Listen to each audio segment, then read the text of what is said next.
안녕하세요. 자성사 도우입니다. 오늘은 팔정도의 첫 번째인 정견에 대해서 설명하겠습니다.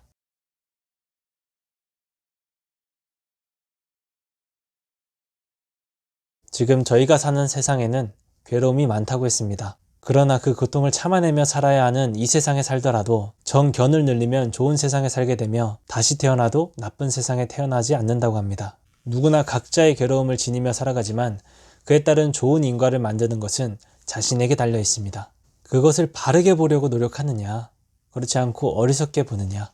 그렇게 정견은 팔정도에서도 우리 삶에서도 매우 중요하다고 볼 수 있겠습니다. 그러면 정견이란 무엇인가요? 바른 견해입니다. 바른 견해가 무엇이냐? 사성제의 이치를 알고 사물의 진상을 바르게 판단하는 지혜입니다. 있는 그대로 올바로 보는 것. 그러면 이것을 쉽게 설명드리겠습니다. 예를 들어 내가 평온할 때나 기분 좋을 때라든지 또한 나와 연관되어 있지 않은 대상에 대해서는 이러한 지혜로운 바른 견해를 실천하기가 쉽습니다. 특별한 집착과 번뇌 없이 넘어갈 수 있으니까요. 어쩌면 자연스럽게 될 것입니다. 하지만 문제는 내가 취약한 상태일 때라든지 원하지 않는 상황에 의해서 그 틈으로 부정적인 감정들이 생길 수 있는 경우가 많은데 바른 견해가 필요한 상황은 사실 이때라고 볼 수가 있겠습니다. 그렇지만 우리 인간은요, 바로 보고 잘 판단할 수 있는 시간이 충분하지 않습니다. 그렇기 때문에 정견, 바른 견해를 실천한다는 것은 사실상 정말 어렵습니다. 예를 들어 여러분들이 어떤 대상을 봤을 때 그냥 바로 저게 싫다, 좋다, 짜증난다, 왜 저럴까, 더럽다, 깨끗하다, 나쁘다, 불쾌하다, 화가 난다 등등 거의 반사적으로 분별 판단하고 감정이 생기지 않습니까? 이렇듯 이치를 올바로 바르게 볼 수 있는 여유가 거의 없다고 생각합니다. 하지만 안타까운 것은요, 그렇다고 해서 바른 견해를 실천하기 위해서 노력도 하지 않는다면 더 어려워질 뿐입니다. 즉 바른 견해란 부정적인 감정이나 생각이 생길 때 그것을 잘 지혜롭게 보고 관찰하고 추스르는 것입니다. 더 나아가 부정적인 감정이나 생각을 아예 끌어올리지 않는 것이라고 볼 수 있습니다. 또 좀 전에 바른 견해란 사성제의 이치를 알고 사물의 진상을 바르게 판단한다고 사전적 의미로 말씀드렸는데 이 부분을 간단하고 쉽게 말씀드리자면 괴로움과 괴로움의 소멸입니다. 그리고 우리의 마음에 적용한다면 짜증과 짜증의 소멸입니다. 화와 화의 소멸입니다. 스트레스와 스트레스의 소멸입니다. 우울감과 우울감의 소멸입니다. 이해가 되시나요? 자, 이제 그러면 우리는 여기서 바른 견해를 어떻게 적용할까요? 우리가 화가 났다고 생각해 봅시다. 바른 견해를 실천하지 않은 사람은 그냥 그 감정을 주체하지 못하고 말이나 행동이 본의 아닐 정도로 추악해지기 마련입니다. 그에 따른 후회나 더 큰 괴로움은 고스란히 자신의 몫이죠.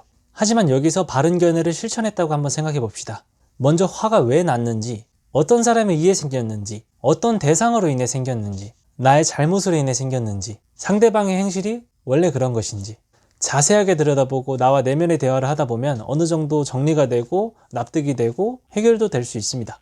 어쩌면 자신의 에고, 아집으로 인해서 불필요하게 생겨난 습관적인 감정이었다고 느낄 수도 있고 사실 문제나 원인은 나에게 있었다고 생각하며 쉽게 깨달을 수도 있습니다. 하지만 만약 이렇게 관찰하거나 내면의 대화에 익숙치 않아서 이런 게 다 복잡하다 생각하신다면 그냥 그동안의 나의 감정 패턴을 다시 생각해 보는 것입니다. 어느 정도 시간이 지나면 화가 난 감정이 자연스럽게 사라졌는지 아니면 곧 해결될 간단한 문제에 의해서 내가 혼자 불러일으킨 망상적인 화가 아닌지 그저 오해를 한 것은 아닌지 아마 돌이켜 생각해보면 의외로 그 화는 오래가지 않았을 것입니다. 이렇게 사성제의 이치를 알고 모든 분별에 사로잡히거나 집착하거나 머물지 않으면서도 능히 괴로움의 생황과 멸함을 바로 보고 판단하는 것을 바른 견해를 가지고 있다라고 볼 수가 있겠습니다.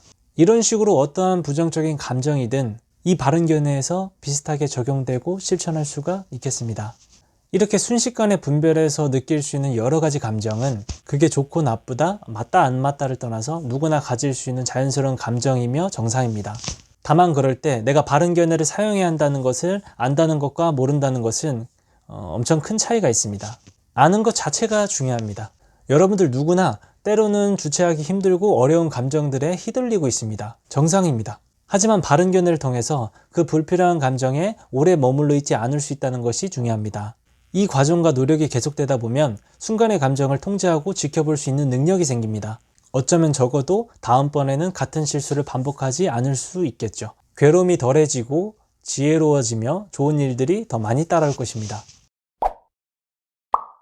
경전에는 바른 견해를 지닌 사람은 몸으로 하는 행위와 입으로 하는 말을 그 견해와 같이 하여서 헤아리고 바라며 원하고 행하는 것이 모두 그것을 따른다. 그리하여 사랑할 만하고 생각할 만하며 마음에 들 만한 결과를 얻게 됩니다.